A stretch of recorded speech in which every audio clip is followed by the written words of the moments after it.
अस्सलाम वालेकुम वरहमतुल्लाहि वबरकातुहू।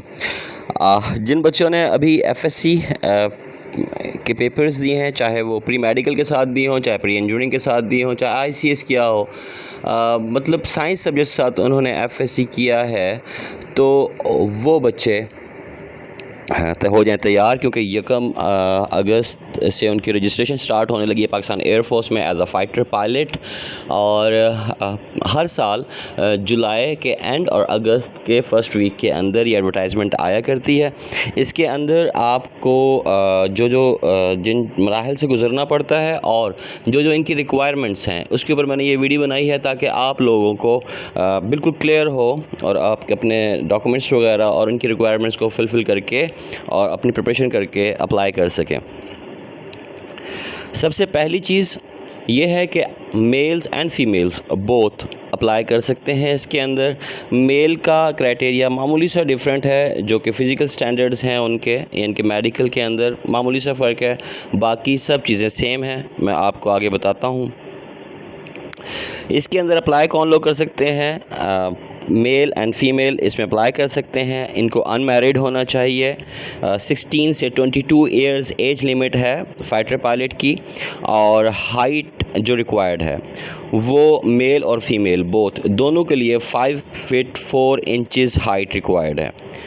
इसके अलावा आपकी जो ट्रेनिंग होगी वो 4 इयर्स की होगी, जिसके अंदर पीएफ एकेडमी असगर ख़ान जो कि रिसालपुर नौशहरा के साथ वाक़े है वहाँ पे होगी। और इसके अंदर आपको after completion of your training BS की डिग्री एविएशन मैनेजमेंट के अंदर अलॉट की जाएगी। इसके अलावा ये जो मेल्स हैं इनके लिए परमानेंट कमीशन है और फीमेल्स के लिए शॉर्ट सर्विस कमीशन है।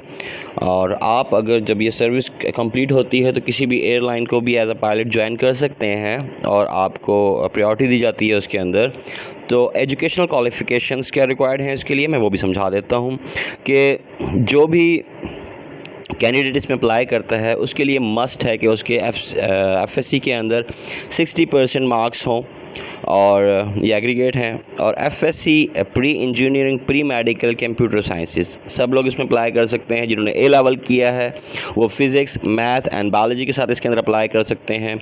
मीन्स टू से कि FSc with physics and any 2 subjects that is math statistics computer science and biology, ये लोग अप्लाई कर सकते हैं। अच्छा, एक चीज़ और समझा दूँ आपको मैं इसके हवाले से कि जिन बच्चों ने रिसेंटली एफएससी का एग्ज़ाम दिया है, हर साल ऐसा ही होता है कि ये एडवर्टाइजमेंट उस टाइम आती है जब एफएससी के एग्ज़ाम्स हो चुके होते हैं और अभी रिज़ल्ट अवेटिंग होता है, बच्चों के प्रैक्टिकल चल रहे होते हैं। तो उनके लिए भी ये फैसिलिटी है कि वो लोग अगर इन क्राइटेरियाज़ पे पूरे उतर रहे हैं और उन्हें उम्मीद है कि उनके 60% मार्क्स बन जाएंगे एफएससी के अंदर, तो वो भी इसको अप्लाई कर सकते हैं।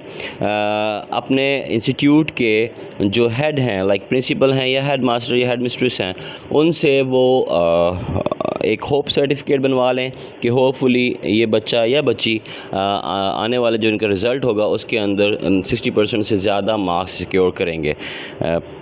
आगे चलते हैं। सिलेक्शन का प्रोसीजर क्या है?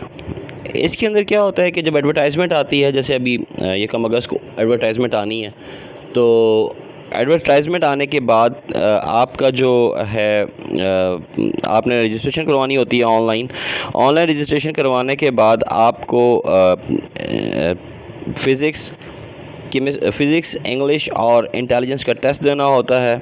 वो जब क्लियर हो जाता है आपका, तो उसके बाद आप क्या करते हैं कि तो आपको चाहिए कि वैलेंटाइन अपने इंटेलिजेंस टेस्ट, फ़िज़िक्स और इंग्लिश ग्रामर इनकी प्रिपरेशन आप अभी से स्टार्ट कर दें। जैसे ही ये टेस्ट क्लियर होता है आपका, उसके फ़ौरन बाद फिर आपका क्या होता है कि आपका इंटरव्यू और मेडिकल कंप्लीट होने के बाद अगर आप सक्सेसफुल हैं इन तमाम मराहल के अंदर, तो फिर आपको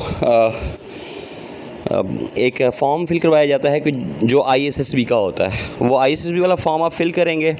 उसे फिल करने के बाद आप क्या करेंगे कि आप घर वापस आ जाएंगे और विदिन 2 मंथ्स आपको एक कॉल लेटर आएगा इंटर सर्विसेज सिलेक्शन बोर्ड की जानिब से, और फिर आप उसके अंदर ISSB के लिए जाएंगे। अब ISSB जब आपका कंप्लीट हो जाएगा तो फिर आपका कंबाइंड मिलिट्री बोर्ड के अंदर एक मेडिकल होगा।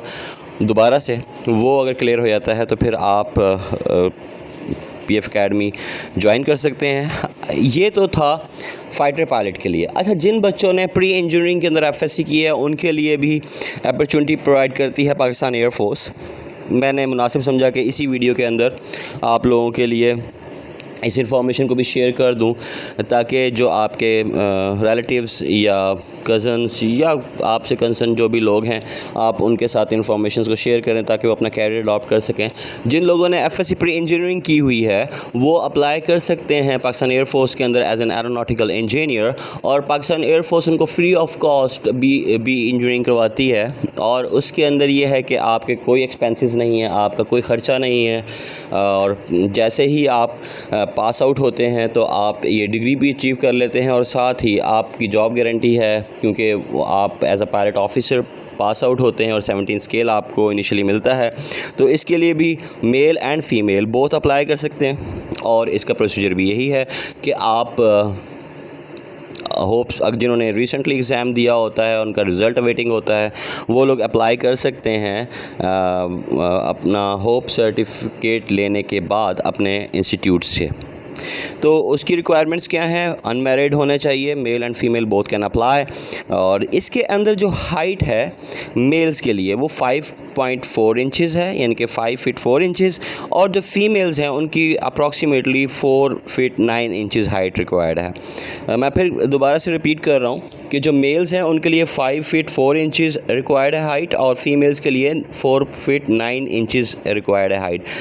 जो GDP था उसके अंदर मेल एंड फीमेल दोनों के लिए 5.4 इंचज़ ही रिक्वायर्ड था, वो स्टैंडर्ड था, लेकिन यहाँ फ़ीमेल्स के लिए 4.9 इंचज़ यानी कि 4 फीट 9 इंचज़ रिक्वायर्ड है। इसकी जो ट्रेनिंग है वो 4 ईयर्स की होती है कॉलेज ऑफ एरोनॉटिकल इंजीनियरिंग के अंदर, और इसके अंदर ऐसा होता है कि आपको PF अकेडमी असगर ख़ान के अंदर ये डिग्री करवाई जाती है और ट्रेनिंग भी साथ ही होती है। तो जो डिग्री आपको मिलती है वो इंजीनियरिंग के अंदर होती है, एरोस्पेस या एवियोनिक्स के अंदर। तो इसके अलावा ये जो आपका कमीशन है ये परमानेंट कमीशन है मेल्स के लिए, और फिर इसके बाद फीमेल्स के लिए भी। तो इसके बाद आपका जो एजुकेशनल क्वालिफ़िकेशन इसके लिए रिक्वायर्ड है वो है FSC pre engineering with chemistry as a subject, यानी कि प्री इंजीनियरिंग जो आपने की है तो उसके अंदर केमिस्ट्री आपका सब्जेक्ट लाजमी होना चाहिए। A लेवल्स के लिए भी ज़रूरी है कि उनका A level physics, math and chemistry के साथ हुआ हो। होपफुली आपको ये दोनों क्राइटेरियाज समझ आ चुके होंगे। सिलेक्शन प्रोसीजर मैंने आपको पहले ही बताया, मैं दोबारा बताता हूँ कि आप इनिशियल टेस्ट देंगे। अच्छा, इसका टेस्ट भी थोड़ा सा डिफरेंट है as compare to the GDP। Aeronautical engineering का जो टेस्ट है इससे थोड़ा सा डिफरेंट है। इनिशियल टेस्ट, बाकी सारा प्रोसीजर सेम है। जो आपका इनिशियल टेस्ट होगा उसके अंदर आपका मैथ, फिज़िक्स, इंग्लिश और इंटेलिजेंस का टेस्ट होगा। जब आप उसको क्लियर कर लेंगे तो फिर सेम वही प्रोसीजर होगा जो कि GDP का है। ट्रेनिंग का मैंने आपको समझा दिया है कि ट्रेनिंग 4 ईयर्स की होगी आपकी। होपफुली आपको मेरी ये वीडियो समझ भी आई होगी और आपके लिए फ़ायदेमंद भी होगी। तो आप लोगों से एक हम्बल रिक्वेस्ट है कि अगर आप लोगों को ये तमाम क्राइटेरिया समझ आ चुके हैं तो आप काइंडली मेरे इस चैनल को सब्सक्राइब करें, इस वीडियो को अपने फ्रेंड्स के साथ और अपने रिलेटिव्स के साथ इसको आप शेयर करें। शेयर करने के बाद आप काइंडली दुआ में याद रखें। अस्सलाम वालेकुम, अल्लाह हाफ़िज़।